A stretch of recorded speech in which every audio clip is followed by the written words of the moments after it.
Ma'am 26 वाले में आप आओगे चलिए मेजर टेस्ट? मैम आप बेटा कोई इन्फॉर्मेशन नहीं है हमारे पास, ठीक है। फिलहाल स्टार्ट करते हैं अपना टॉपिक, नया good topic. Evening. Good evening बेटा। वेव ऑप्टिक्स लेक्चर नंबर 1, ठीक है। देखो आज हम हाइगेन्स प्रिंसिपल, ठीक है, उसके बाद laws of reflection and refraction जिनसे क्वेश्चन आया गया है आपके पेपर में, एंड आफ्टर देन बहुत इंपॉर्टेंट टॉपिक इंटरफेरेंस पढ़ेंगे, ठीक है। तो स्टार्ट करते हैं। अगर मैं आपको आज की क्लास का ऑब्जेक्टिव बोलूं तो ऑब्जेक्टिव है आज की क्लास का वेव नेचर ऑफ लाइट को स्टडी करना। ये देखो रिफ्लेक्शन वाली चीज क्या थी, हम ऑलरेडी एक बार पढ़ चुके हैं, है ना। ऐसा है ना, हम लोगों ने रे ऑप्टिक्स काफी टाइम से पढ़ते आ रहे हैं। रिफ्लेक्शन, रिफ्रैक्शन, रिफ्रैक्शन भी हमने 10th क्लास में पढ़ा था, बट वेव का एस्पेक्ट हम आज पहली बार पढ़ेंगे और ये बहुत इंपॉर्टेंट होने वाला है हमारे लिए, ठीक है ना। नया भी है और प्यारा सा भी है, वेव नेचर ऑफ लाइट, इसको स्टडी करेंगे। गुड इवनिंग बेटा। और इस चीज में तो कोई मतलब सेकंड थॉट ही नहीं है कि ये रे ऑप्टिक्स के साथ मिलके हमको 8% का वेटेज दे रहा है, तो इंपॉर्टेंट भी है और ये ब्यूटीफुल इसका कॉन्सेप्ट भी है। आज का गोल मैंने ऑलरेडी, हाँ बेटा। Good evening ma'am. Good evening बेटा। सबसे पहले थोड़ा सा नेचर ऑफ लाइट के बारे में बात करेंगे, जो मैंने आपको रे ऑप्टिक्स में भी पढ़ाया था थोड़ा सा, एंड देन हम आज का टॉपिक अपना स्टार्ट करेंगे। लास्ट में आपके लिए होमवर्क क्वेश्चंस भी हैं, तो आप उनको भी सॉल्व करना। हाँ बेटा बोलो। मैम वो ड्रॉपर वाले बच्चे लिंक मांग रहे हैं क्लास। अरे मैम आपकी स्क्रीन बहुत ज्यादा लैग हो रही है। बेटा नेटवर्क इश्यू होगा आपका, यहाँ से सही है सब। मैम वाईफाई है, पूरा आ रहा है। हाँ क्या बेटा? मैम पूरा आ रहा है नेटवर्क तो।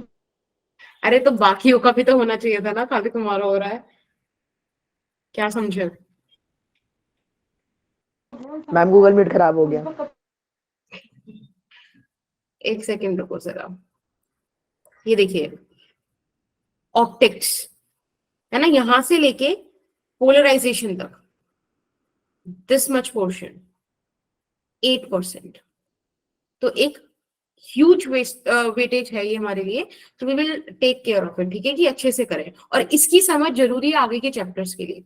तो बिना कोई टाइम आगे हम इस पे बिल्कुल स्टार्ट करते हैं सही से। द नेचर ऑफ लाइट मैंने आपको बताया था, चलो मैंने छोड़ो, आप बताओ, आपको थोड़ा बहुत याद है नेचर ऑफ लाइट के बारे में हमने क्या पढ़ा था? सोचो। लाइट कुछ पढ़ा था। क्या? लाइट एडमिटेड इंडक्शन है, एक ईएम वेव। डुअल नेचर होता है पार्टिकल और वेव। Okay very good. और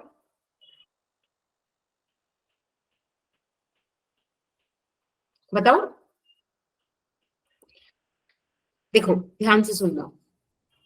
मैंने बताया था कि लाइट एक तरीके से आप लोगों की तरह ही होती है, आपके डिफरेंट डिफरेंट बिहेवियर होते हैं on the basis of this thing कि आप किन लोगों से मिल रहे हो, ठीक है। आप दोस्तों से मिलते हो एक अलग बिहेवियर होता है, पेरेंट्स से मिलते हो अलग बिहेवियर होता है, टीचर्स से मिलते हो अलग बिहेवियर होता है।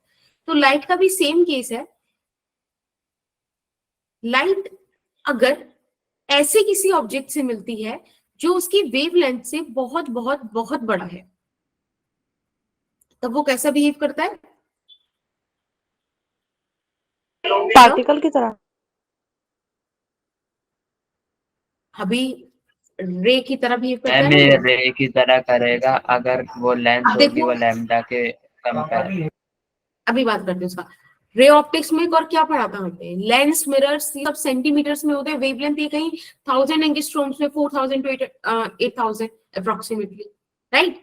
तो जब बहुत बड़े डायमेंशन के आप ऑब्जेक्ट्स ले लो जो उसकी वेवलेंथ से बहुत ज्यादा बड़े हैं, तब वो ऐसा रे बिहेव करता है।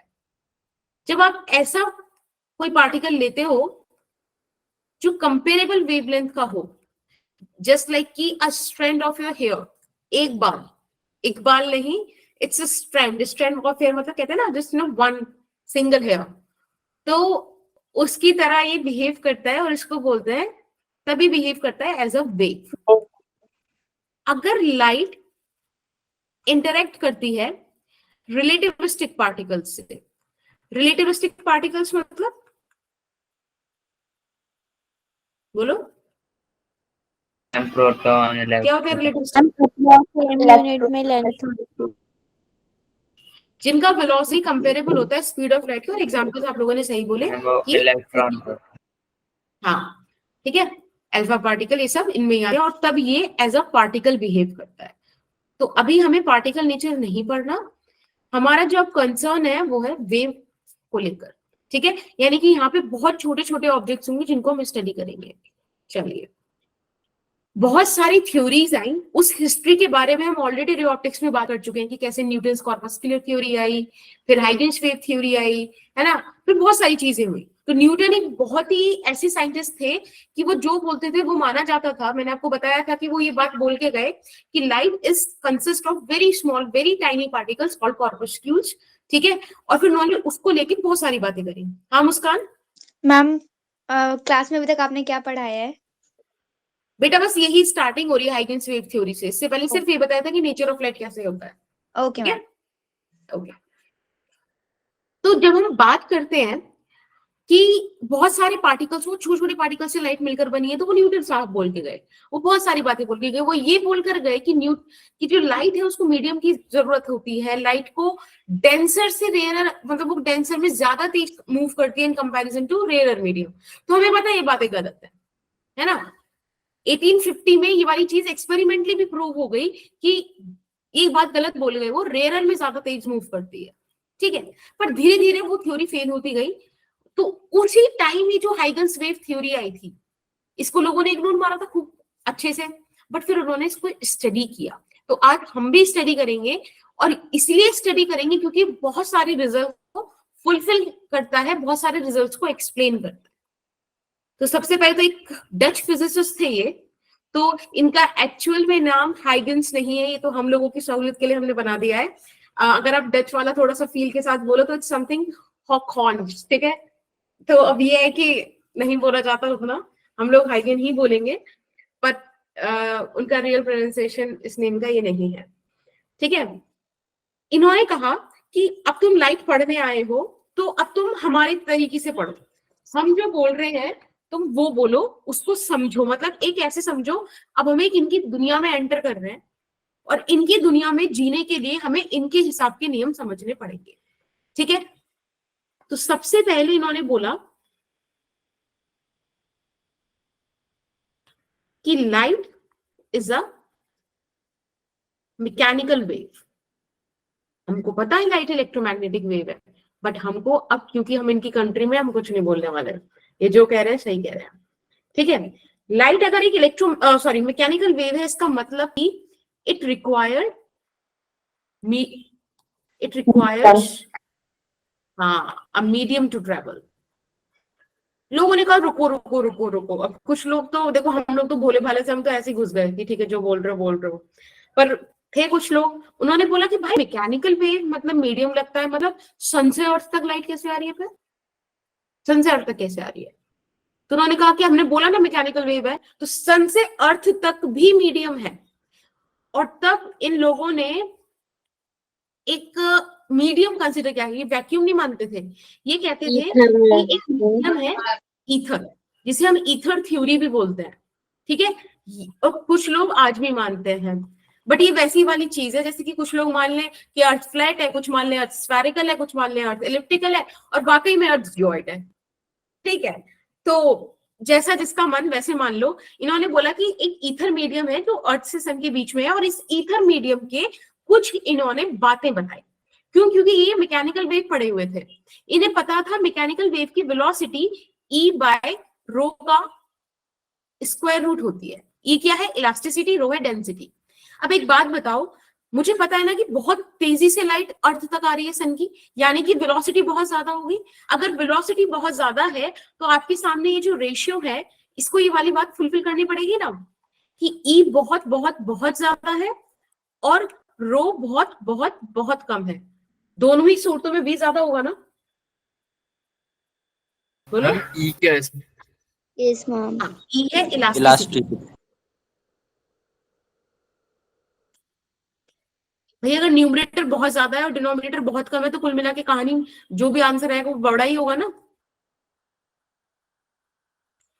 बोलिए। Yes, ma'am. Obviously. Yes obviously यही तो होता है। खैर, तो इन्होंने ईथर को डिफाइन किया a very dilute and highly elastic medium. ठीक है, लोगों ने मान लिया, चलो अभी सोल्यूशन दे रहे हैं तो भाई मान लेते हैं क्या चीज है। इन्होंने कहा एक काम करो, तुम्हें ना, ठीक है तुमने अब लाइक दुनिया में आ गए हो तो कुछ काम भी करना पड़ेगा तुम्हें, और काम करने के लिए तुम्हें वहां पे बस एक ही लैंग्वेज चलती है, वेव फ्रंट, तुम्हें ये सीखनी पड़ेगी। कहा हमारी कंट्री में रहना है तो वेव फ्रंट तो सीखना पड़ेगा। अब हम लोग नए नए लोग, हमको क्या पता भाई वेव फ्रंट क्या होता है, बट हमने कहा ठीक है सिखा दो वेव फ्रंट क्या। तो उन्होंने अपने प्रिंसिपल में वेव फ्रंट का जिक्र किया। अब इससे पहले मैं वेव फ्रंट बताऊं क्या होता है, इसकी डेफिनेशन लिखाऊं, इससे पहले अपन इसको समझते हैं। सोचो यहाँ पे अपने पास एक पॉइंट सोर्स है, मैं फिलहाल बल्ब बना रही हूँ, तो मैंने पहले बता दिया ये बल्ब है, ठीक है। अभी बल्ब क्या करेगा, हर तरफ लाइट फेंकेगा, राइट। इससे अब लाइट अपन कैसे पढ़ेंगे, वेव वाली। तो सोचो मैं इसको हटा दूं, आपको पता चलेगा सोर्स एक क्या होता है, कोई भी जो लाइट का सोर्स है कुछ भी मान लो। अब इसने एक वेव जनरेट करी ऐसे, ठीक है, एक वेव जनरेट करी ऐसे। हाँ पूजा,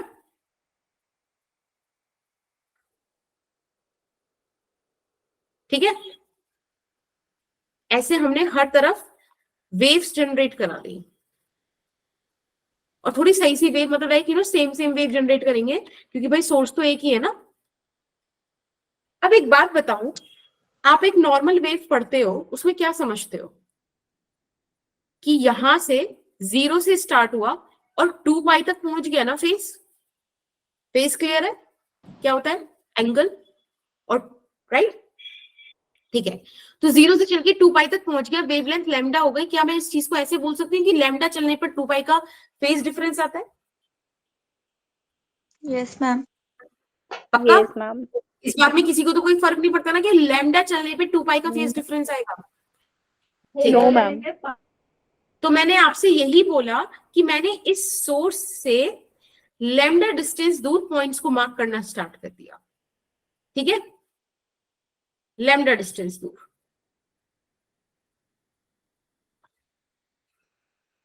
बहुत सारे पॉइंट्स हो सकते हैं, हमें थोड़े से पॉइंट्स ले रहे हैं, एक सेकेंड, ठीक है।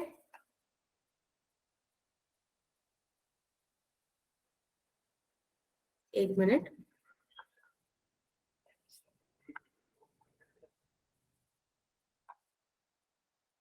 इस तरीके से बेटा, ये हर येलो वाला जो पॉइंट है ये इस पॉइंट सोर्स से लैम्डा डिस्टेंस दूर है।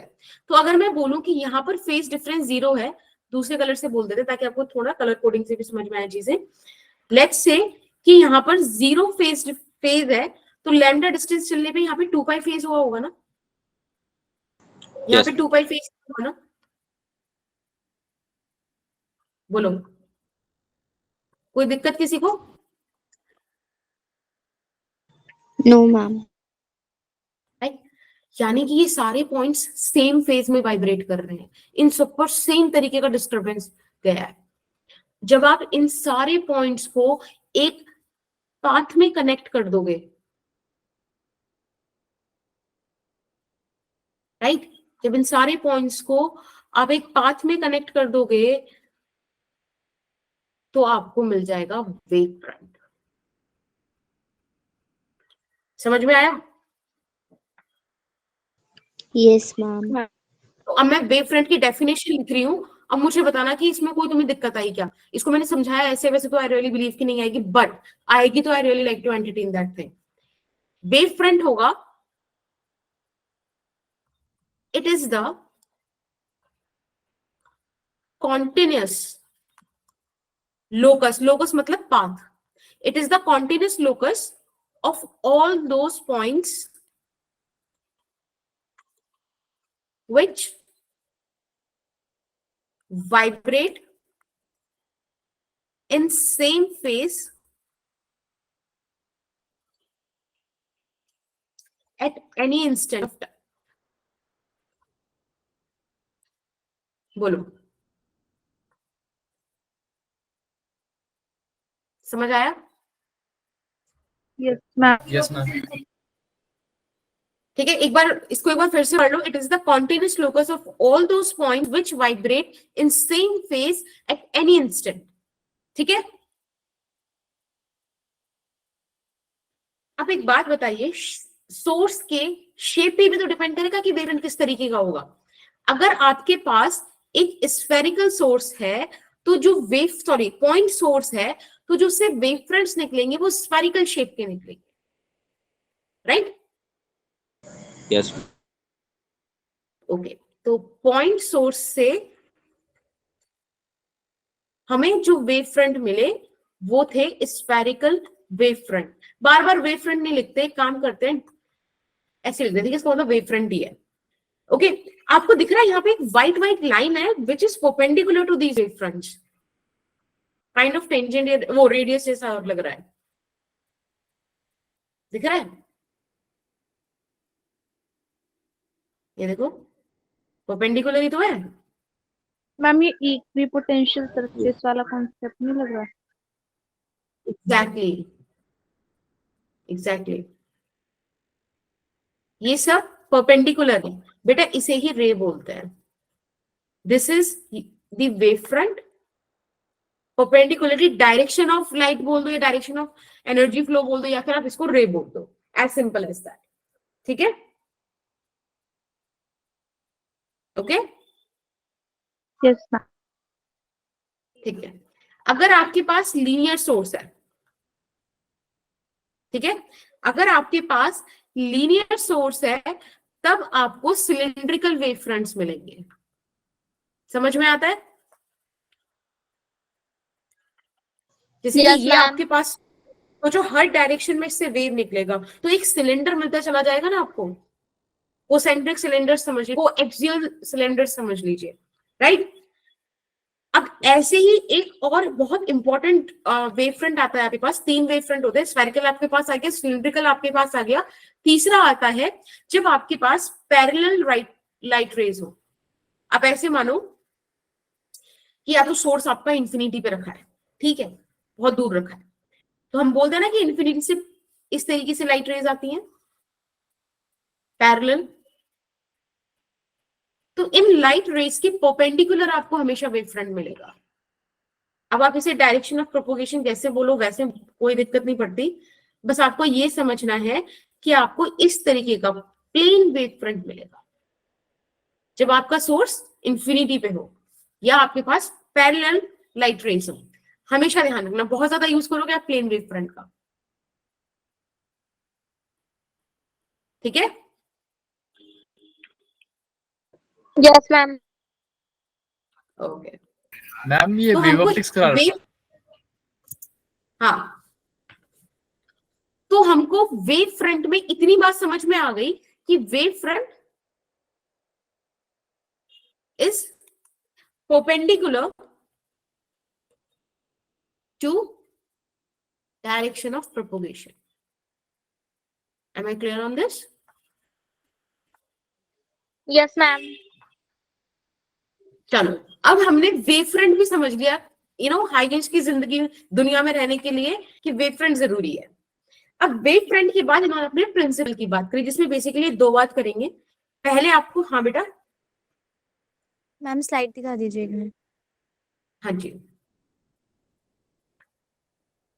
मैम आपने कहा था जब एक्स्ट्रा क्लास ले लेते कि जब मैं तुम्हें वहां पे यूज करूंगी इलेक्ट्रिक पोटेंशियल सर्किट तुम्हें समझ नहीं आएगा, पर हमें आ गया. वही मैंने तुमसे कहा था कि तुम भूलोगे, पर तुम यही चीज तो नहीं भूलते जिन्हें तुम्हें कहती हो कि भूल जाओगे, इसीलिए मैं कह देती हूँ. बाकी मैंने कहा था, ये भी कहा था मैंने कि दिल रखने के लिए बोल देना कि हमें याद नहीं है. वो नहीं बोला तुमने? ठीक है. मैम तो हम लोग हाइगेंस झूठ नहीं बोलते ना. मैम में नहीं बोलते हो ना, मैम सिखाते हैं कि आप झूठ बोले, ठीक है। अनुष्का अंशिका इज सेइंग कि थैंक यू अंशिका, और बेटा आपको याद तो होना चाहिए था जब मैं बातें बताती हूँ। मैम ये क्या कंट्रोवर्सी कर रहे हो आप? वही तो, पढ़ाई करवा रही है। चलो अब हाइगेन्स ने बोला कि चलो ठीक है, तुमको वेव फ्रंट समझ में आता है, वेव फ्रंट के टाइप समझ में आता है, अब ये सीखो कि कैसे एक वेव फ्रंट से दूसरा वेव फ्रंट बनता है, यानी कि स्पेस में कैसे लाइट आगे बढ़ रही है।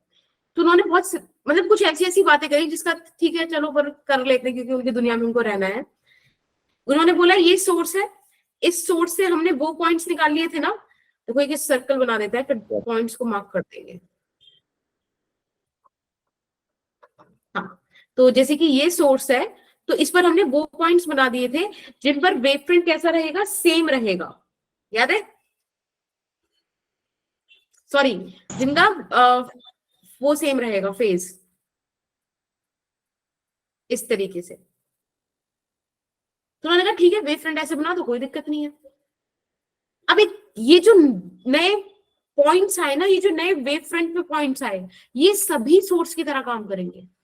देखो प्राइमरी सोर्स तो ये ऐसे ही है, लेकिन ये जो बचे हुए पॉइंट्स है ना बेटा, ये भी सेकेंडरी सोर्स की तरह काम करेंगे। समझ में आया? सेकेंडरी सोर्स Yes, ऑफ, हाँ, तो मतलब अब ये आगे उस डिस्टरबेंस को कैरी फॉरवर्ड करने वाले, यानी कि ये भी अपना एक रीजन बनाएंगे डिस्टरबेंस का, फिर ये भी बनाएंगे। इस तरीके से बेसिकली हर एक सोर्स अपना एक डिस्टरबेंस बनाएगा। ये जो बनेंगे ना, इनको बोलेंगे वेवलेट्स। ऐसे समझ लो कि वेव फ्रंट के बच्चे वेवलेट्स, ठीक है। और आप जब इन सारे वेवलेट्स में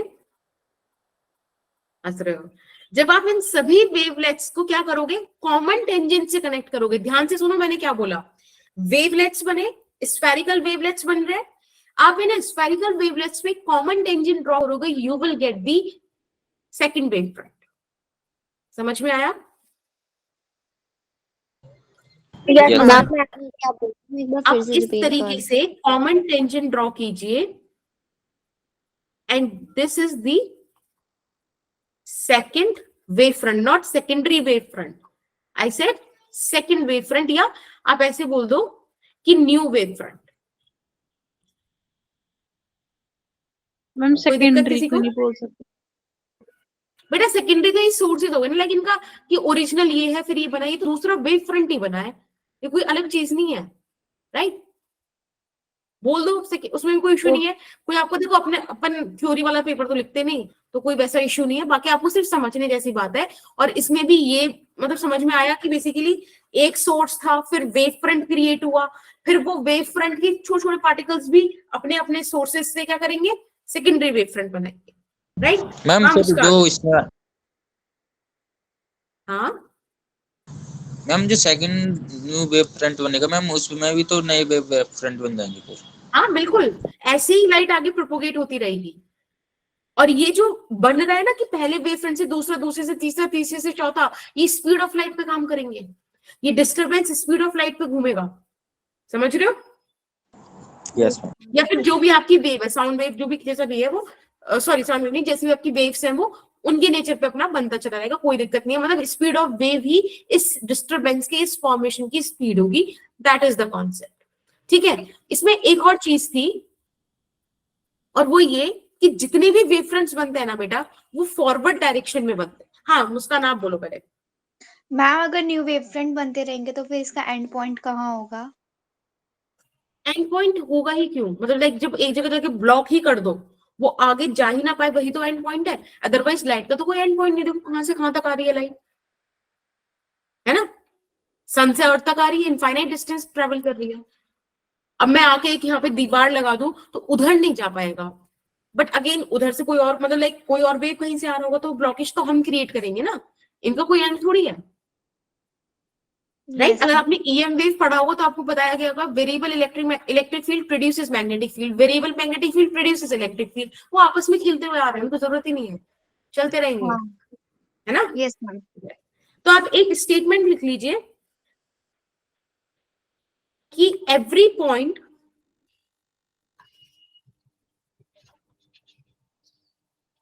on the wave front act as, बोलो कैसे एक्ट करता है? source of Fresh source secondary for the second. fresh source. Yes, source of secondary disturbance. ठीक है? Which emits their own wavelength. ठीक है? And these secondary wavelets spread in all directions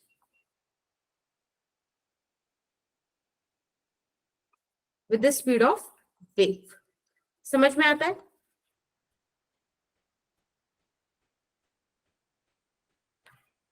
ठीक है? इसी में हमने yes ma'am अच्छा चलो आप ये वाली चीज लिख लो, आप लिख लो तो मुझे एक बार थम्स अप कर देना ताकि मैं आगे चलूं.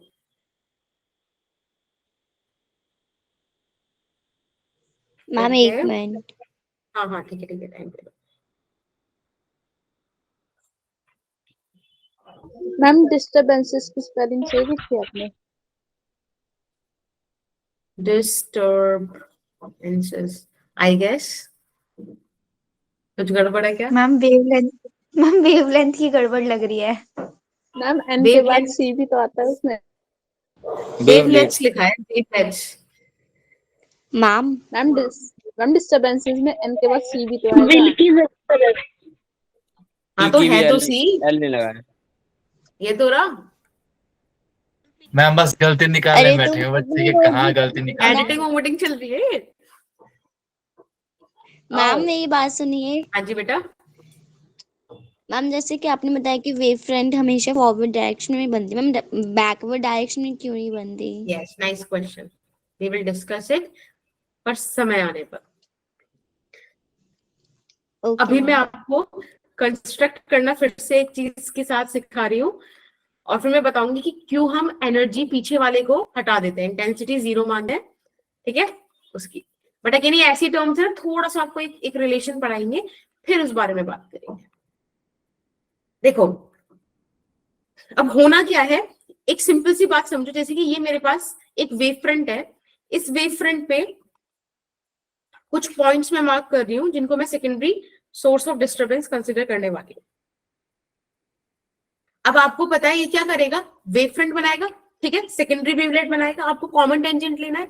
ऐसा मानिए कि आपके पास जो स्पीड ऑफ वेव है दैट इज v. ठीक है, और आप कितने टाइम के लिए, जितना आपका मन करे आप उतना देख लो. चलो मैं तो t टाइम के लिए देख रही हूँ. अगर मैं t टाइम के लिए देख रही हूँ, v स्पीड से मूव करा तो कितना डिस्टेंस मूव कर गया होगा बोलो.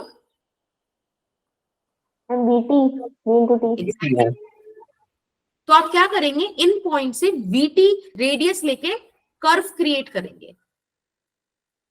ठीक है, कुछ इस तरीके से. कितना डिस्टेंस है ये vt. अब बेटा आप मैम वेवलेट क्या होता है? अभी तो बताया था वेवलेट वो secondary spread, secondary basically secondary sources जो स्प्रेड कर रहे हैं ना डिस्टरबेंस, उस एरिया को वेवलेट क्रिएट बोला जितना उन्होंने डिस्टरबेंस क्रिएट किया.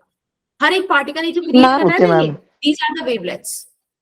ठीक है मैम, मतलब हर जितनी भी वेव फ्रंट्स जा रही हैं उनसे हमें कॉमन टेंजेंट खींचनी है जिसकी वजह से एक सेकेंडरी सोर्स निकलेगा जो कि हमारा वेवलेट्स बनाएगा. ना ना ना ना ना गलत गलत गलत. न्यूज बनाएगा होगा मैम. उस सोर्स ने वेव फ्रंट बनाया होगा, उस वेव फ्रंट का हर एक पॉइंट सेकेंडरी सोर्स होगा. वो जो सोर्स अपना निकाल रहा है डिस्टरबेंस, वो वेवलेट कहलाएगा. समझ में आया? हर एक सोर्स वेव फ्रंट बनाएगा, उस वेव फ्रंट पे हर एक पॉइंट सेकेंडरी सोर्स की तरह काम करेगा. ये सेकेंडरी सोर्स जो डिस्टरबेंस क्रिएट करेगा उसको वेवलेट बोलेंगे. स्टोरी क्लियर है? Yes ma'am. चलिए अब आपके पास ये जो पिंक पिंक ये आया है, दीज आर द वेवलेट्स. आप इनसे कॉमन टेंजेंट ड्रॉ कीजिए और फिर आपने ये जो सरफेस क्रिएट किया ना बेटा, यही आपका सेकंड या फिर नेक्स्ट वेव फ्रंट है, न्यू वेव फ्रंट, कुछ भी बोल दो आप, ठीक है। तो यही वो, अरे अरे अरे, मैम ये लीनियर सोर्स इस तरीके से वेव फ्रंट्स फॉर्म होता है, ठीक है। दैट्स इट, ये हाइगेन्स की कहानी थी। ये बातें आपको आती हैं तो आप अच्छी बात है। और ये सिंपल बोलते हैं, इनको पता है इतना पढ़ा क्यों, इतना हमने सब कुछ सहा क्यों कि भाई हम नई नई चीजें सीखेंगे, क्योंकि इस इनकी theory rectilinear propagation of light इसको एक्सप्लेन करती है, ठीक है। थोड़ा सा आज पता नहीं क्यों मेरा ये लिखने वाला थोड़ा प्रॉब्लम कर रहा है। एक तो रेक्टिलिनियर मैम प्रोपोगेशन मैम आपकी वॉइस भी ना, मैम आपकी वॉइस में ना हल्की ब्रेक होकर के आ रही यस है। मैम, अटक अटक के आ रही यस है। मैम। ओके, एक सेकंड, लेट मी स्क्रीन में ना स्टक हो रहा है, मतलब स्टक तो नहीं कह सकते बट लैग कर रहा है। स्टक तो हाँ होती नहीं ना। Yes ma'am. मैम आपका नेटवर्क एक सेकंड रुको, थोड़ा सा एक काम, तुषार, हाँ तुषार आई गेस वही हो रहा है। हाँ अनुष्का क्या बोल रहे हो, अभी थोड़े दिन देखना, आई गेस इससे सही हो जाएगा। एक बात भूतों वाली नहीं, इधर देखो। तो मैंने बोला अभी आपको जब भी लगे ना कि आवाज कम आ रही है या ब्रेक हो रही है तो प्लीज मुझे बताना। जब भी rectilinear motion, reflection, refraction, diffraction, है ना, इंटरफेरेंस, ये सारी बातें, ये सारे फिनोमिनाज आप हाइगेन्स थ्योरी से एक्सप्लेन कर सकते हो। तो बहुत प्रिविलेज थ्योरी है। बस जब आप जो कोई ऐसा फिनोमिना लिया है जो इलेक्ट्रोमैग्नेटिक वेव की प्रॉपर्टी रखता होगा वो ये काम नहीं कर पाएगा, क्योंकि ये मैकेनिकल वेव पे चलता है। सही बात,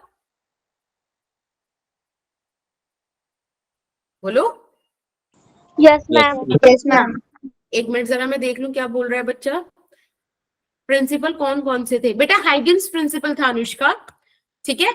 और हाइगेन्स प्रिंसिपल में ही इन्होंने बातें बताई हैं। ऐसे समझ लो कि हाइगेन्स ने अपनी पूरी किताब ही लिख दी कि भाई तुम्हें अगर मुझे समझना है तो ये सब चीजें समझो, ठीक है। तो उन्होंने कहा कि पहले आओ वेव फ्रंट के बारे में समझो कि वेव फ्रंट क्या होता है, फिर तुम ये समझो कि वेव फ्रंट बनता कैसे है, क्योंकि अगर तुमने खाली यही सीखा है कि भाई वेव फ्रंट क्या है फिर कैसे काम करोगे, उसको बनाना भी तो सीखो कि कैसे पहले से दूसरा, दूसरे से तीसरा और फिर आगे बनते चले जाएंगे। तो ये सब हमने सीखा, ठीक है। फॉर्मेशन, कंस्ट्रक्शन, प्रिंसिपल, ये सारी बातें थी। Is that okay Anushka? Okay. अब ये कुछ क्वेश्चंस है आपके लिए जो ये बताना चाहेंगे कि आपने कितना समझा, क्या समझा। तो इसमें से एक तो कॉन्वेक्स लेंस और एक कॉन्वेक्स लेंस कन्वर्जन हो गया, कॉन्वेक्स मतलब डाइवर्ज। हाँ, ये दो चीजें मैं करा देती हूँ, डिफरेंट नेचर की है ना। क्वेश्चन 2, क्वेश्चन 3 और क्वेश्चन 5 ये आपके लिए होमवर्क है। समझ में आया? Okay ma'am. Okay, 2, 3 and 5, first और फोर्थ में आपको सिखाती हूँ अभी।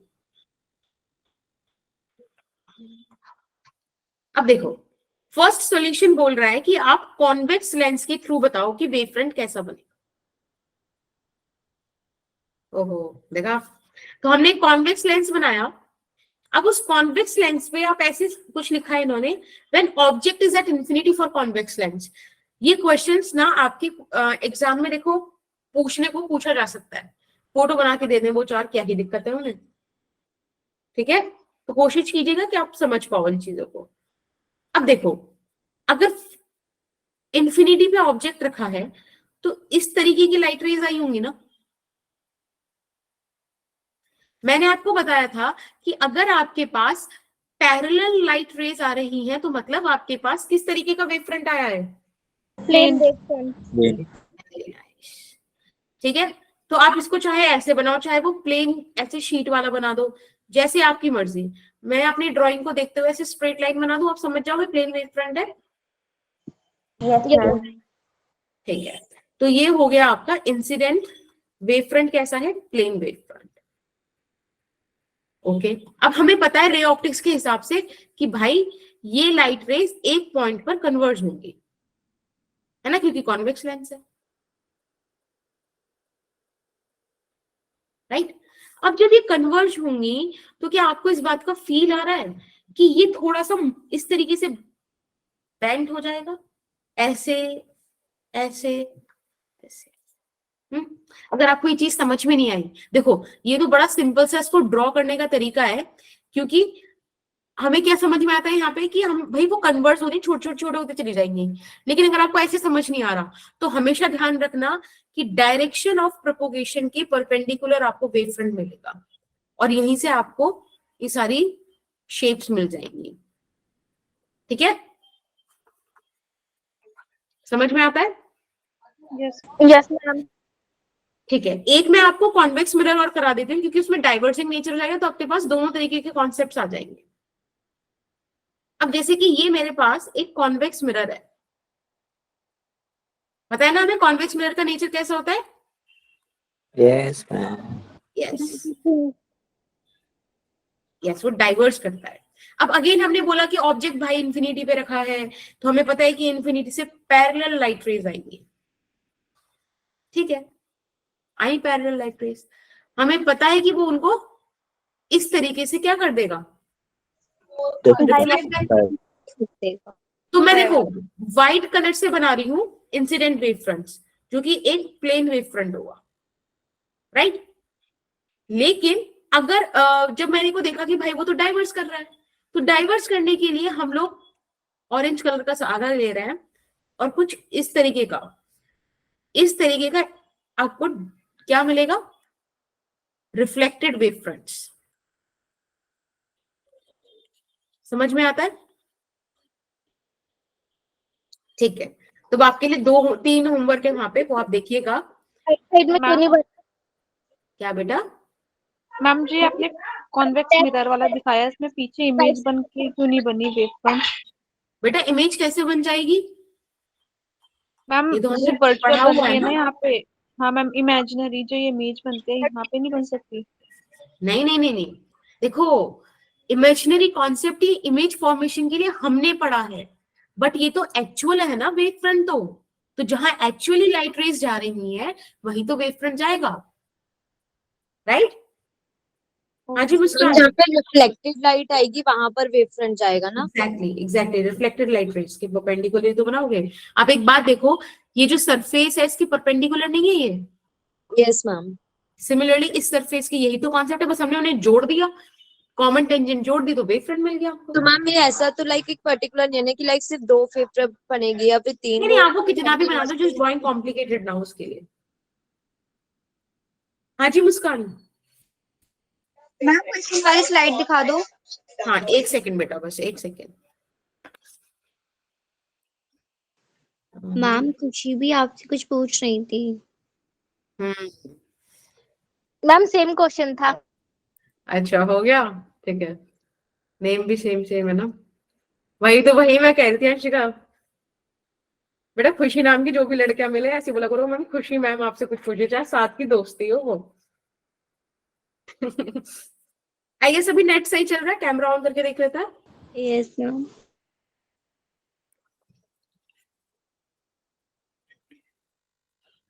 मैम अभी तो आपने ऑरेंज कलर से बनाई थी ना spherical wave front. Reflected wave fronts, yes. ये ना उससे पहले वाली स्लाइड है लेकिन।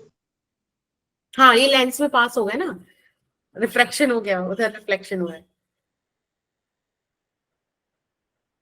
अगर आपको फिर से इशू आए क्लास की वॉइस में या फिर किसी और चीज में तो मुझे बताना। Okay ma'am. विभा तो ऐसे कुछ दूसरा नाम रख लो, लाइक चलो क्या ही नाम रख लो। वाली स्लाइड वो बच्चे को देखना था ना एक। मुस्कान लिख लिया? Yes ma'am. मैम आगे चलते हैं अब।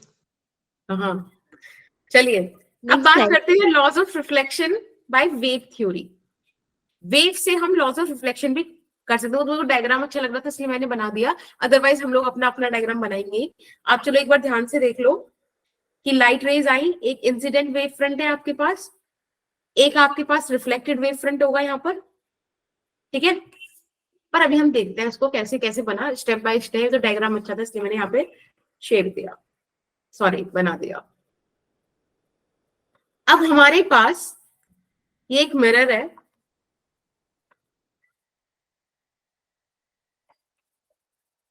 वही ना, आप लोग एक पॉइंट पे सीरियल्स इतने देखते हो कि पूरा मुंबई वाला इफेक्ट आपकी लैंग्वेज में आ रहा है। आप यू नो जैकी श्रॉफ के फैन हो तो आप कल को बेटा बेटा बुड़ू बुड़ू करके बात कर रहे हो, तो दैट्स नॉट गुड। देखो, अब हमने एक वेव फ्रंट यहाँ पे, सॉरी, लाइट रेज इंसिडेंट कराएंगे, समथिंग लाइक दिस, ठीक, इस तरीके से। अब एक बात बताओ, आपको ये चीज समझ में आती है ना कि जैसे वेव फ्रंट आ रहा है उसके परपेंडिकुलर आप, सॉरी, जो रे आ रही है उसके परपेंडिकुलर आपको वेव फ्रंट मिलेगा? यस और नो? Yes ma'am. अब आप जरा गौर से देखिए पॉइंट ए को, और थोड़ा सा तमीज से बिल्कुल पैरेलल बनाते हैं इसको, ये थोड़ा गंदा बन रहा था, एक मिनट होना, ठीक है ना, थोड़ा सा ताकि आपको फील सही से हो जाए, वो ज्यादा इंपॉर्टेंट है।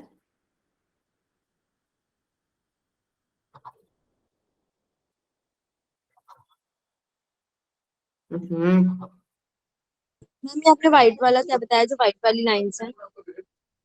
वेव फ्रंट, हाँ ये देखो थोड़ा सही है। येलो लाइट रेज है इंसिडेंट रे, व्हाइट वाली है इंसिडेंट वेव फ्रंट जो कि प्लेन है, ठीक है, प्लेन वेव फ्रंट है। अब आप ध्यान से देखो पॉइंट ए को, ठीक है, और एक काम करो, पॉइंट ए से एक परपेंडिकुलर लाइन यहां खींच दो, इस तरीके से।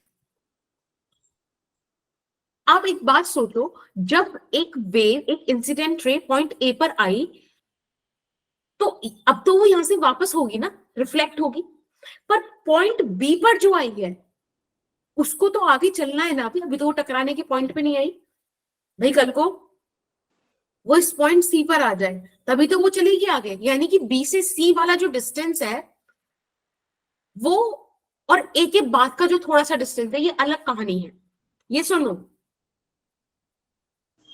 Yes ma'am. Yes ma'am. तो अब मैं बना रही हूं आपके लिए रिफ्लेक्टेड लाइट रेज। अब देखो कॉन्सेप्ट वही है कि आपको V से T, आप मान लो कि V से लाइट मूव कर रही है, ये वाली V वेलोसिटी है, T, चलो लाइट स्पीड ऑफ लाइट की बात करते हैं, C speed of light, T time के लिए आप बोल रहे हो कि T टाइम बाद B पॉइंट C पर आ गया, तो बेटा A पॉइंट कुछ आगे चला गया होगा, वो निकालने के लिए हम क्या करेंगे, CT का आर्क लगाएंगे।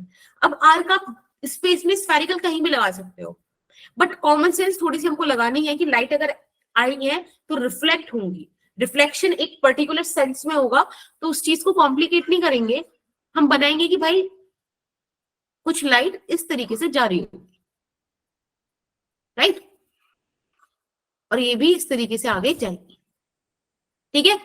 मैंने बोला बी से सी तक जितना टाइम लगा, which is let's say CT, उतने ही टाइम में जो ए है वहां से लाइट स्ट्राइक करके लेट्स से पॉइंट डी पर आ गई, ठीक है।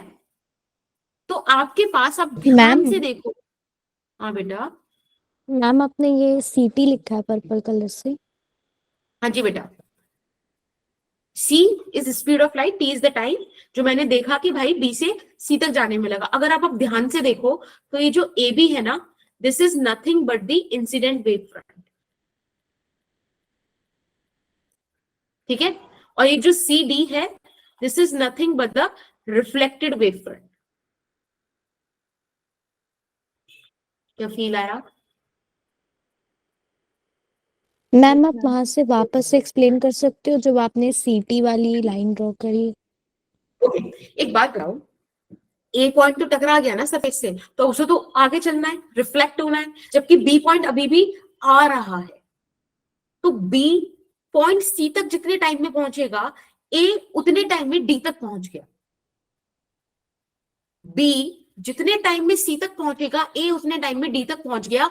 तो जो ये CD डिस्टेंस है, सॉरी ये जो AD डिस्टेंस है, ये उतने टाइम में ट्रेवल हुआ है जितने टाइम में बी से सी तक का डिस्टेंस ट्रेवल हुआ है। क्योंकि स्पीड ऑफ लाइट की बात चल रही है, टाइम सेम है, तो ये दोनों डिस्टेंसेस भी सेम है, चाहे भले डायग्राम में ना लग रहे हो, पर दोनों ही डिस्टेंसेस सेम है। BC is equals to AD is equals to CT।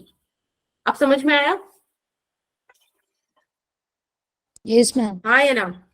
Yes ma'am. ठीक है, मैंने आपको बताया था कि wave front are always perpendicular to the direction of propagation, यानी कि ये वाला एंगल भी 90 डिग्री है और बेटा ये एंगल भी 90 डिग्री होगा, क्योंकि ये CD और AB क्या है, वेव फ्रंट्स, और येलो और पिंक वाली लाइन क्या है, रेज है, तो परपेंडिकुलर होंगे।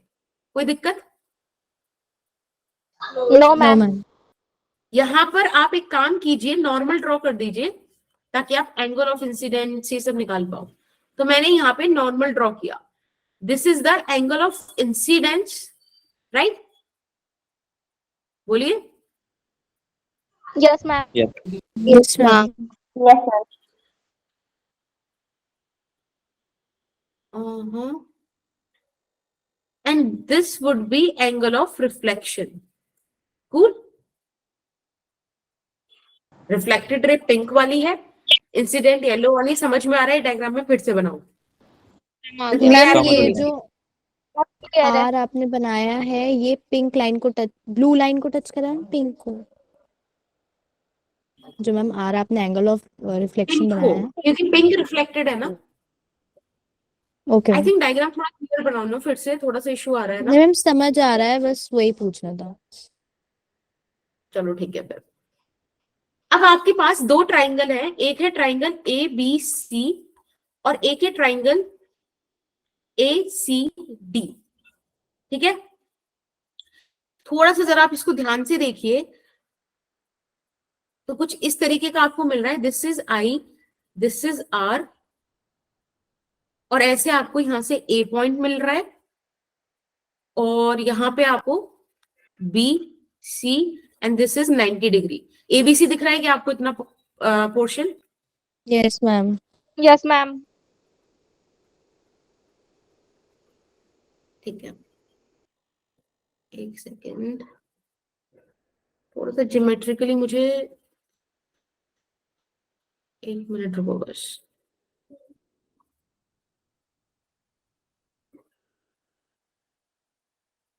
हम्म 90 डिग्री। हाँ, अब एक बात बताओ, अगर इतना एंगल R है तो ये एंगल R प्लस ये एंगल कितना हो जाएगा, 90 माइनस R, क्योंकि वो नॉर्मल वाली बात आ गई ना। तो this angle Yes, is ma'am. R, this angle is 90 minus R, और ये आपके पास 90 डिग्री का एंगल है, तो ये वाला एंगल R हो जाएगा क्या, एंगल सम प्रॉपर्टी से? इतनी मैथ समझ में आती है तो मुझे बताना जरा। Yes ma'am. राइट, ठीक है। एक्चुअली पता है मुझे ही थोड़ा सा कंफ्यूजन हो गया, तो तुम लोगों को भी हो ही रहा होगा। ये थोड़ा सा ना यहाँ पे कंसिस्टेड हो गया। रुको, एक काम करो, मैं कलर कोडिंग का यूज करके ना तुम्हें अलग से दोनों ट्राइंगल्स दिखा देती हूँ, तुमको थोड़ा सही हो जाएगा। क्योंकि सारा मतलब लाइक इसमें खेली ज्योमेट्री का है ना, तो वो डायग्राम ऐसे बन जाना चाहिए। बस एक विजिबल सेकंड है, दो, ये हो रहा है डायग्राम। एक मिनट रुको। अभी तो तुमको लग रहा है, फिर तुम मुझसे अभी बाद में पूछोगे कि ऐसा क्यों हुआ, जो कि मुझे बताने में कोई दिक्कत नहीं है बेसिकली, बट ठीक है। अगर आप ध्यान से देखो तो यहाँ पे दो काम हो रहे हैं। एक तो इस पॉइंट A पर इंसिडेंट लाइट रे आ रही है, एक ये वेव फ्रंट जा रहा है B। ठीक है, एक डायग्राम ये है। अब आपको पता है कि आप अगर यहाँ पे एक नॉर्मल ड्रॉ करोगे तो यही एंगल ऑफ इंसिडेंस होगा ना, right? But angle Yes, of ma'am. Reflection जो आपके पास आएगा, वो एंगल ऑफ रिफ्लेक्शन आपके पास आएगा ये वाला। ठीक है, तो जब मैं आपसे 90 डिग्री वाला वो सारा सीन बोल रही हूँ, तो बेसिकली वो आपके पास यहां से आने वाला है। ग्रीन बनाया था, हाँ देखो, वो आपके पास यहां से आएगा कि let's say this is point C, ठीक है, और यहाँ पे पॉइंट कुछ D आया, CD हो गया आपका रिफ्लेक्टेड वेव फ्रंट। अब देखो, अब आपको दिखेगा सही से, ये R ये 90 माइनस आर, तो ये हो गया आपके पास आर, जो एंगल मैं यहां बना रही थी। ठीक है, ठीक है, ओके। Yes ma'am. अब आप ध्यान से देखिए, जो ट्राइंगल एबीसी है, ट्राइंगल एबीसी,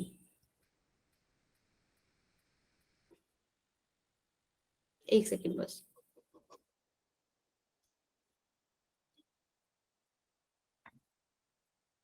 बेटा देखो, ट्राइंगल एबीसी जाएगा ऐसे, अगेन ये एंगल 90 डिग्री। अब ये इंसिडेंट वेव फ्रंट है ना, तो आप इसे ऐसे बोल सकते हो ना कि ये चीज 90 डिग्री होगी, because wave front is perpendicular to the ray. अगर ये एंगल आई है तो ये एंगल 90 माइनस आई होगा, राइट। अगेन ये एंगल 90, तो ये आपके पास आई आ गया, ये वाली चीज। Yes ma'am. Yes ma'am. मुझे आपको ये दो एंगल दिखाने थे, ब्लू में अलग और पिंक वाला अलग। आपको आई और आर दिख जाने चाहिए एक ही ट्राइंगल, मतलब यू नो अलग अलग ट्राइंगल में, एक ब्लू में और एक ये पिंक येलो में। बस वो दिख गया क्या? Yes ma'am. Yes ma'am. बस। Yes ma'am. अब आप इन दोनों ट्राइंगल को कॉन्ग्रुएंट प्रूव कर दो, मेरा काम हो जाएगा। और कॉन्ग्रुएंट कैसे प्रूव करेंगे? देखो 90 डिग्री 90 डिग्री दोनों में एंगल दिख रहा है आपको, एसी और एसी कॉमन हो जाएगा। और मैंने ये आपको बताया था कि बीसी बराबर एडी होगा। तीन प्रॉपर्टीज आ गई। तीन प्रॉपर्टी के आते ही आप बोल दोगे angle I is equals to angle R, and hence laws of reflection are proved. ठीक है, ओके। Yes ma'am. मैम आपने Similarly- जब बताया था कि लाइक ये जो व्हाइट वाली है ये वेव फ्रंट है, हाँ, तो इसमें जब आपने उसके बाद ए बी बनाया और सी डी बनाया, उसको आपने वेव फ्रंट बताया, तो लाइक वो वेव फ्रंट का डिफरेंस है कि नहीं वो क्या सेम है? ही तो है, वो सेम ही है। वो वेव फ्रंट दूसरे दूसरे पोजीशन पे दिखाए, ये वो वेव फ्रंट है जो बिल्कुल पॉइंट ए पे स्ट्राइक हुआ है और जो पॉइंट सी से निकला है। मैंने उन दो वेव फ्रंट्स को यू नो कंसिडर किया है, एक इंसिडेंट वेव फ्रंट, एक रिफ्लेक्टेड वेव फ्रंट है। बट अगर मैम लाइक हम लोग रिफ्लेक्टेड रे का वेव फ्रंट देखें तो वो परपेंडिकुलर नहीं जा रहा थोड़ा। वो थोड़ा डायग्राम वाइज वैसे होगा, otherwise that is perpendicular, it is supposed to be perpendicular. मेरा थोड़ा बस पॉइंट ये था कि एक ही जगह पे दो ट्राइंगल दिखाने थे तो थोड़ा सा वो अलग दिख जाए, बट हमेशा परपेंडिकुलर होगा। ठीक है, उसके लिए फोटो फिर इधर बनी हुई थी, आपको शायद तब दिक्कत देता, पर अब समझ में आ जाएगा, एक बार आप चेक कर लेना आपसे। ठीक है, कुल मिला के यहाँ से एंगल आई एंगल आर के बराबर हो गया, incident wave front, reflected wave front और नॉर्मल, तीनों एक ही प्लेन में लाई कर रहे हैं, तो हमने लॉज ऑफ रिफ्लेक्शन यहाँ से प्रूव करा है। आप ऐसे ही लॉज ऑफ रिफ्रैक्शन भी प्रूव कर सकते हो। आपको पता है लॉज ऑफ रिफ्रैक्शन में सिर्फ आपको क्या प्रूव करना है? क्या प्रूव करना है? Snell's Sin law. I by sin R is equal to I by dt. ये देखो, दो समझ लीजिए, आपके पास इंसिडेंट लाइट्स है। ठीक है, जब आपको पता है ये कहाँ जाएंगी, रेयरर से डेंसर में जाएंगी, तो कुछ इस तरीके का आपको मूवमेंट दिखेगा। बट आप ध्यान से देखो, मैंने सिर्फ एक ही बनाया है, दूसरे को आगे एक्सटेंड नहीं किया। उसका रीजन है, and the reason is this line. आप इसे ए पॉइंट बोल दीजिए, इसको पॉइंट बी बोल दीजिए। This is the incident wave front. ठीक है, अब जब पॉइंट ए यहां पर आ गया, अब वेव फ्रंट को नीचे जाना है दूसरे मीडियम में, लेकिन पॉइंट बी तो अभी हवा मतलब रेयरर मीडियम में है, तो पॉइंट बी से पॉइंट सी का डिस्टेंस तो अभी भी कहां होगा? रेयरर वाले मीडियम में होगा, राइट? Yes, ma'am. Yeah. और ये जो ए वाला पॉइंट है, ये कुछ ना कुछ डिस्टेंस ट्रेवल कर गया है डेंसर मीडियम में, और ये जो डिस्टेंस होगा ना एडी, ये डिस्टेंस ट्रेवल किया गया होगा टी टाइम में ही, बट ये छोटा होगा बीसी डिस्टेंस से। क्यों? क्योंकि बीसी आपने रेयरर में ट्रेवल किया, और ये कुछ हो जाएगा आपका रिफ्रेक्टेड वेव फ्रंट। समझ में आता है? Yes, ma'am. Yes ma'am. Again आपका वही सेम काम कि यहां पर आप नॉर्मल ड्रॉ कीजिए, this is angle of incidence, है ना, by definition, and by definition this is angle of refraction. ठीक है, ये 90 डिग्री, तो बेटा ये भी 90 डिग्री, है ना। अब हमको सिर्फ क्या निकालना है कि भाई आई है, देन ये क्या हो जाएगा 90 माइनस आई, क्योंकि ये देखो this is suppose to be perpendicular. अगर ये 90 माइनस आई का पोर्शन है Yes, ma'am. तो ये नॉर्मल के हिसाब से परपेंडिकुलर, यानी कि ये एंगल आई हो जाएगा। ओके, एंड सिमिलरली यही कहानी यहां से चलेगी, R 90 minus R, if this is 90 minus R तो ये एंगल आर आ जाएगा। आई और आर आपके पास आ जाएंगे। आप फटाफट से साइन आई कैलकुलेट कीजिए एबीसी ट्राइंगल से। तो बेटा इसके सामने मतलब लाइक आप समझ लो, साइन आई आपको निकाला है perpendicular by base, sorry perpendicular by H, बताओ क्या आएगा, बोलो। बीसी बाय एसी आ जाएगा, BC by AC. और साइन आर क्या आएगा, AD by AD AC. divided by AC. Yes बेटा, BC let's say refractive medium में, सॉरी रेयर मीडियम में V1 वेलोसिटी से ट्रेवल कर रहे हो, डेंसर मीडियम में V2 से ट्रेवल कर रहे हो, और obviously V1 is greater than V2 क्योंकि रेयर और ये डेंसर वाली कहानी है। तो यहां पर आप लिख सकते हो V1T, T टाइम में चला हुआ डिस्टेंस, अपॉन AC। यहां लिख सकते हो V2T, ठीक है। अब मैंने आपसे बोला कि अगर आप इनके रेशियो को कांस्टेंट प्रूव कर पाते हो तो बात बन जाएगी, यानी कि sine I by sine R is equals to V1 by V2, और यही तो स्नेल्स लॉ था, Yes, राइट। ma'am. यस चलिए, हाँ बेटा, ये कुछ पूछ रहा है? नहीं, ठीक है। अब बात करते हैं इंटरफेरेंस ऑफ वेव्स की। 8-7 हो रही हैं, ठीक है, बस 8-20 तक रुक जाना, और बहुत बढ़िया तरीके से मैं तुम्हें ये वेव वाला कॉन्सेप्ट पिछले क्लास से 11th क्लास से रिवाइज करा दूंगी। ये 11th में भी पढ़ा था, ठीक है, और अभी भी आएगा। अब बहुत ध्यान से समझना इंटरफेरेंस ऑफ वेव्स है क्या। बहुत ही सिंपल शब्दों में इंटरफेरेंस का मतलब है मिलना, ठीक है। जब किसी पॉइंट पे दो वेव्स मिलती हैं, दो डिस्टरबेंस मिलते हैं, तब हम बोलते हैं हाँ बेटा बोलो। स्लाइड में आपने सेल्स लॉ बताया था तो उसका रिजल्ट मैम बस वो लिखना है, मेरी क्लास कट गई थी। अच्छा हाँ हाँ हाँ, ये बेटा जो sine I by sine R है, V1 बाय V2 आ गया ना, कांस्टेंट हो गया। तो यही तो स्नेल्स लॉ था कि किसी भी सेम पेयर ऑफ मीडिया के लिए sine I by sine R का वैल्यू कांस्टेंट है। Okay ma'am, thank you.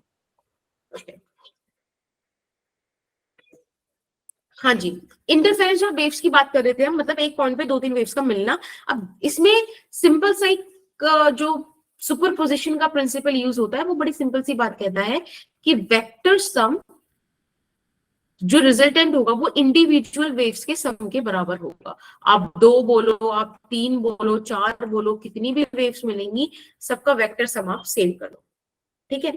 अब जैसे कि मैंने आपसे बोला कि बेटा मेरे पास जो पॉइंट है उस पर 2 वेव आई, ठीक है, उन 2 वेव ने उसको डिफरेंट सेट ऑफ इंस्ट्रक्शंस दिए, ठीक है। एक वेव ने बोला, वॉइस ब्रेक, क्या बेटा? मैम वॉइस ब्रेक हो रही है। क्या सबके लिए हो रही है? सबकी हो रही है क्या? वॉइस क्लियर है। Yes no ma'am. Ma'am, yes अब नहीं हो रही मैम। ओके ठीक है, चलिए आई गेस शायद थोड़ा सा हो जाए सही। हाँ, तो मैंने ये बोला कि जो दोनों पॉइंट्स हैं, मतलब एक पॉइंट है, उस पॉइंट पे आपने 2-3 लाइट्स भेज दी, ठीक है, तो सब इससे डिफरेंट बातें कह रही हैं, लेकिन इस पॉइंट की और हर वेव की ये खासियत है कि वो हर वेव को डिफरेंट ही ट्रीट करता है। वेव की इंडिविजुअलिटी कभी भी कॉम्प्रोमाइज नहीं होती। एक वेव जो अपना काम कराना चाहती है वो कराती है, ये तो पार्टिकल की मर्जी है कि वो कंबाइंडली क्या करेगा, पर इंस्ट्रक्शंस 100% ट्रेवल करते हैं। सपोज एक वेव ने कहा पार्टिकल से कि भाई तुम ऊपर चलो, दूसरी वेव ने कहा कि तुम नीचे चलो, तो पार्टिकल क्या करेगा? वो उसकी मर्जी है, और वो मर्जी कैसे डिसाइड होगी? इस लॉ से डिसाइड होगी। तो अगर दोनों ने 5 सेंटीमीटर ऊपर चलना और 5 सेंटीमीटर नीचे चलने को बोला है, ठीक है, देखो ये वाली वेव क्या कह रही है कि ऊपर चलो, ये वाली वेव बोल रही है नीचे चलो। लेट्स से ये +5 बोल रही है, ये -5 बोल रही है, बेटा ये कहीं नहीं जाएगा पार्टिकल, वहीं का वहीं रहेगा, नो वेव। ठीक, हाँ या ना? Yes ma'am. मैम कैंसिल हो जाएगा क्या बेटा? मैम, जैसे नो वेव आ गया ना हमारा रिजल्ट में, तो +5 और -5 कैंसिल हो गया। हाँ हाँ, वही वाला चीज, वैसे ही फील ले लो। ठीक है, अब एक ने मैम बोला, ये आप प्लस क्यों बना रहे हो, मतलब ऐड कर रहे हैं ना बेटा, दोनों का रिजल्ट, दोनों का जो ओके इंस्ट्रक्शन मैम। है उसको ऐड कर रहे हैं। अब देखो पहली वेव ने बोला +5, दूसरी वेव ने बोला +3, तो ये क्या करेगा, ये +8 करेगा, राइट? सिमिलरली अगर वेव बोले, एक वेव, मतलब देखो मैं दूसरी यहाँ पे जगह अगर नहीं, चलो यहाँ बना देते हैं, मतलब आप समझ रहे हो, एक वेव बोलेगी -2 और दूसरी वेव बोलेगी -4, ये देखो ये -6 करेगा। Yes ma'am. तो ये होता है सुपरपोजिशन का प्रिंसिपल। आप इसको सिंपल दिखाओगे वेक्टर सम से। किसी को कोई दिक्कत ये बात वो समझने में? कई बार आपने इसका यूज किया है। No ma'am. ठीक है, अब देखो मैंने बोला कि मैम मुझे ये पॉइंट पी पर 2-3 वेव्स मेरे को लानी है, तो कहा चलो 2-3 छोड़ो, सिंपल रखते हैं अपना क्लास डिस्कशन, कि एक सोर्स S1 था, उसने एक वेव निकाली, एक सोर्स S2 था, उसने ये दूसरी वेव निकाली। अब आप खुद ही देख रहे हो S1 और S2 का डिस्टेंस इस P से अलग अलग है। लेट्स से X1 है S1 के लिए और X2 है S2 के लिए, कोई दिक्कत? No ma'am. No ma'am. ठीक है, अब मैंने कुछ कंडीशंस खुद से ली हैं। मैंने आपको ये बोला है कि ये जो दोनों सोर्सेज है ना S1 और S2, इनका K सेम है, K याद है वेव नंबर, और इनका ओमेगा भी सेम है। ये मैंने आपको कंडीशन दी है और मैं आपको अभी एक्सप्लेन करूंगी कि ऐसा क्यों करा गया है। ठीक है, फिलहाल आप बस एक चीज फील कर लो कि अगर मैं बोलूं कि K और ओमेगा सेम है, तो बेटा इसका मतलब ये होता है कि ये दोनों सोर्सेस कोहेरेंट है। ये एक नया कुछ टर्मिनोलॉजी है जो ऐसे सोर्सेस के लिए बोला जाता है जिनका ओमेगा सेम होता है। ठीक है, कोहेरेंट सोर्सेस है। Is that okay? Yes ma'am. Yes ma'am. अब आपको पता है कि दो वेव आई है, लेकिन पॉइंट पी कैसे बिहेव करेगा, जैसे सुपरपोजिशन या वेक्टर सम हुआ होगा। तो वो आपसे पूछेगा कि आपको याद है वेव की इक्वेशन आपने कैसे पढ़ी थी? आप पढ़ते थे ना कि y is equals to a sin omega t minus kx, याद है? Yes ma'am. ये होता था डिस्प्लेसमेंट, यस मैम। ये होता था एम्पलीट्यूड यानी कि मैक्सिमम डिस्प्लेसमेंट, और बेटा ये होता था आपका फेज। फेज मतलब वो टूल जो आपको ये बताए कि डायरेक्शन ऑफ मोशन किधर है और एंगल कितना है, ये हमने पढ़ा था। ठीक है, तो वो कहेगा कि ऐसा करते हैं, y1 हो जाएगा a1 sin ओमेगा t, एक मिनट, आप माइनस ले लो प्लस ले लो, जो मर्जी वो ले लो, जैसे आपका मन, ठीक है, कोई फर्क नहीं पड़ता अभी फिलहाल के लिए, फिलहाल के डिस्कशन के लिए। तो भाई इसने ही हद कर दिया आज तो।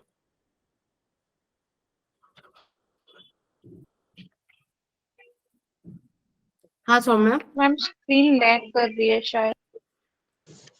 शायद नहीं, साक्षी सच में कर रही है। K सेम, ओमेगा सेम और मैम K सेम। K क्या है मैम? वेव नंबर बेटा, वेव नंबर 2π/λ। ठीक है, ओके ये मैम। चीज समझ में आई? y1 मैंने कैसे लिखा, क्या ऐसे ही y2 भी लिख सकते हैं? Yes ma'am. ठीक है,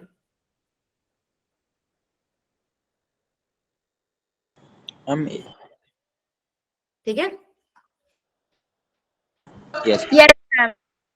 चलिए, तो मतलब अगर मैं y वेक्टर यानी y रिजल्टेंट लिखूं, तो आप बोल दोगे कि मैम आप सिंपल इनका एडिशन कर दो, क्योंकि अभी हमने यही पढ़ा था कि वेक्टर सम कर देते हैं, है ना।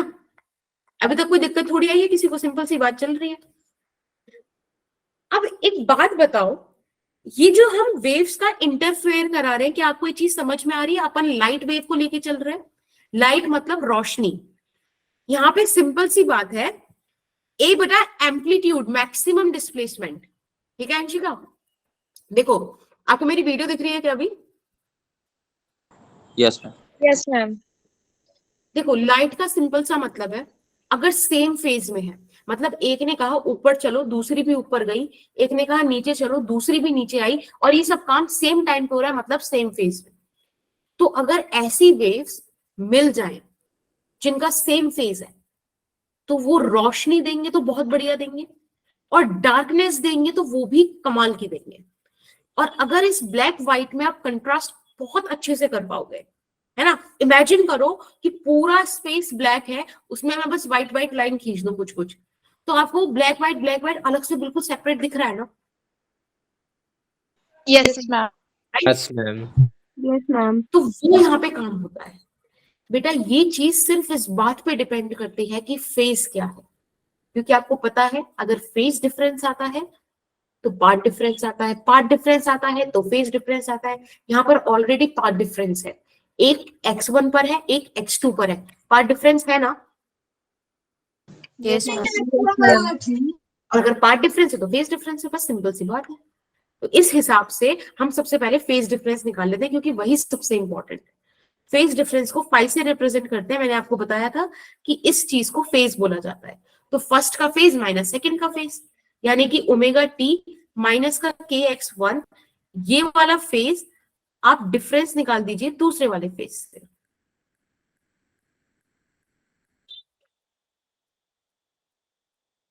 ठीक है बेटा, आई थिंक ओमेगा टी से ओमेगा टी गया, और यहां आपके पास आया k x two minus x one. Ma'am ये x2 है ना, ओमेगा टी माइनस के x2, के x1 वाले के बदले आपने के x2 माइनस किया है ना। हाँ जी बेटा, ज्यादा अंदर लिख गया क्या? मैम वो r लग रहा था। No ma'am. यस ठीक है। तो ये आपका फेज डिफरेंस है बेटा। याद है मैंने आपको ऑल्टरनेटिंग करंट में फेजर डायग्राम सिखाया था? यस। Yes ma'am. बस हम उसका यूज करेंगे यहाँ पे और कहानी बनानी है। बस आपका आज अपना डिस्कशन सिर्फ इतना ही रखेंगे फेजर डायग्राम तक, ठीक है। बाकी हम कल को करेंगे इसका। और कल आपकी लास्ट में क्लास है ना? Yes ma'am ma'am. वो क्वेश्चंस आपने बोले हैं वो वही कल तीन नहीं है बोले हैं मैम, ना। हम कल का है आपकी क्लास? कल नहीं है। कल क्लास नहीं है मैम। क्लास है मैम परसों है।